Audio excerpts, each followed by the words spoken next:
Dragon, the Bruce Lee story, was released in 1993 and was pretty successful and made a decent amount of money at the box office domestically and internationally, and received very good reviews from critics and fans.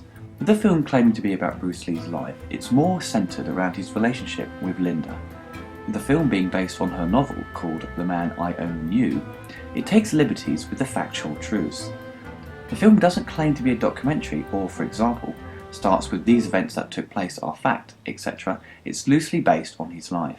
Rob Cohen writes and directs the film and went on to have success with Dragonheart, Daylight, Fast and the Furious and Triple X. I feel his body of work got worse with time. I feel this film and Dragonheart are probably his best films. Dragon, the Bruce Lee story is very well directed. The production design of the film works really well for a film on a modest sized budget, but the most impressive part of the film is its casting. Jason Scott Lee, no relation to Bruce Lee by the way, gives an incredible performance. He captures the energy and spirit of Bruce Lee. He doesn't look like Bruce. He's a bit taller and has a larger build, but once he's on camera, you forget about any physical differences, and you really believe this guy is Bruce Lee. Prior to the film, Jason had no martial arts training but was trained as an actor and a dancer. The director thought it was best to get someone who could act and train them to fight, which is very much the same approach the directors did with the Matrix films. Jason was trained under Bruce Lee's former student, Jerry Poteet, in the style of Jeet Kune Do. Jason still trains under Jerry since the film's release. Jason gets all the mannerisms of Bruce and nails the emotional side when he discusses Kung Fu and his philosophy on life. Lauren Holly, who plays his wife Linda, gives a fantastic performance and you really believe she's in love with him. Their chemistry on camera is perfect. Most people will probably remember her from Dumb and Dumber.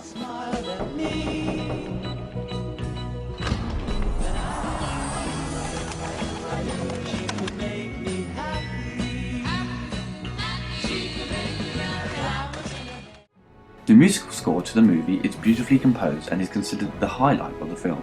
The love theme for Bruce and Linda and the main theme really tugs at your emotions, making you cry very easily on the happy or sad moments. The music captures the spirit of Bruce Lee so perfectly. I wish every time there was a documentary or anything on TV related to Bruce Lee, this music should always be attached to his image. The music proved very popular in the industry and the love theme was used on many trailers such as Forrest Gump, The Truman Show and The Patriot.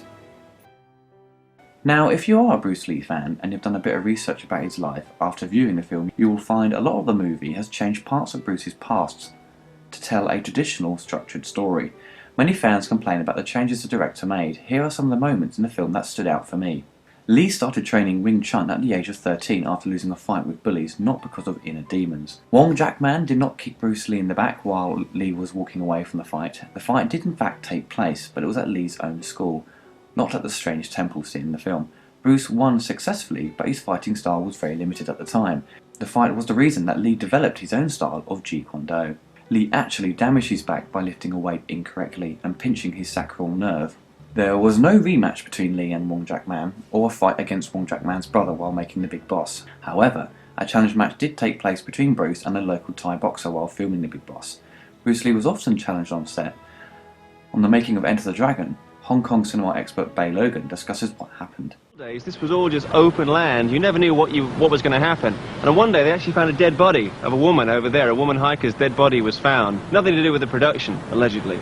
So they closed down production while the police came and investigated and interviewed everybody. And all these extras, many of whom were part-time extras and full-time gangsters, were left with a lot of time on their hands. And a bunch of them were sitting on this wall up here when Bruce Lee was teaching one of the other actors how to fight. And of course, after about half an hour in the hot sun, the extras are getting a bit feisty, and some of them were shouting down, "Ah, you're not as good as you think you are," and they kind of got one guy braver than the others, and he jumped down from the wall to challenge Bruce. Bruce says, well, tell you what, you hit me once, I'll hit you once. So the guy does a kick, and Bruce just deflects it with his shoulder, and then Bruce said, "Okay, now it's my turn." And he did a kick, and it was so fast, the kick hit the guy, and the guy thought nothing. He didn't think he'd be even hit. And he opened his mouth to laugh at Bruce, and all the teeth and blood fell out, and so that put an end to the challenges, because they figured, no, this guy is way too good. And it happened right here. At the end of the film, Linda says he died 3 weeks before the opening of Enter the Dragon, but in fact it was 6 days before the release of the film. The book Tao of Jeet Kune Do was published 2 years after Lee's death and not during his lifetime. The ending of Dragon only says that Lee died from a mysterious coma of unknown cause. In reality, he died of an aneurysm, an allergic reaction to a painkiller that made his brain swell. The film does hint at the painkiller after an argument with his wife.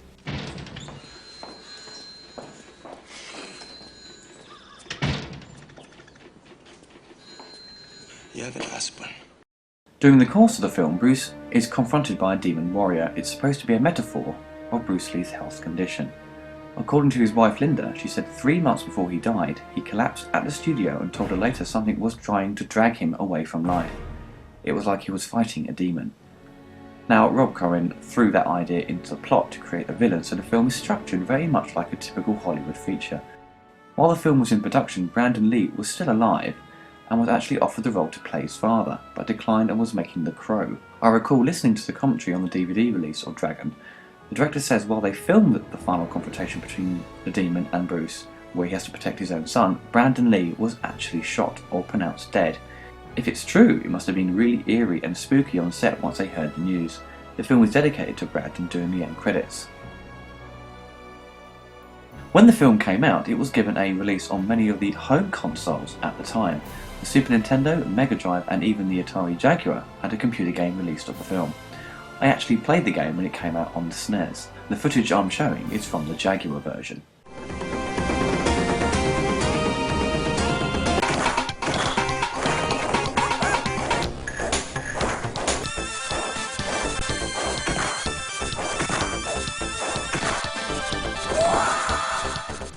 With the many faults in the film regarding the events that took place in Bruce Lee's life, it's still very enjoyable to watch. It moves along at a good pace, the performances are top notch, the fight scenes are well staged. I've watched the film many times, it's hard not to like it. Don't think of it as a straight out factual story of Bruce's life. The film is more about his relationship with Linda, and just enjoy it for what it is, a good piece of popcorn entertainment, and not to be taken seriously.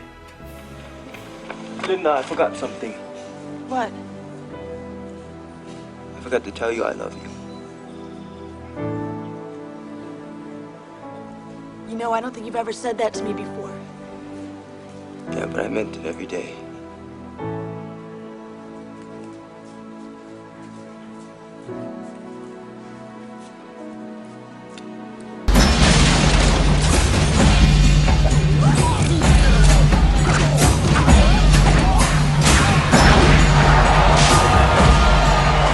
You've been charged with violating the martial arts code.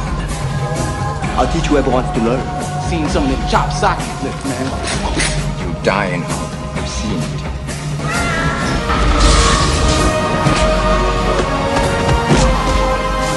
I have developed a way of fighting with no fixed positions.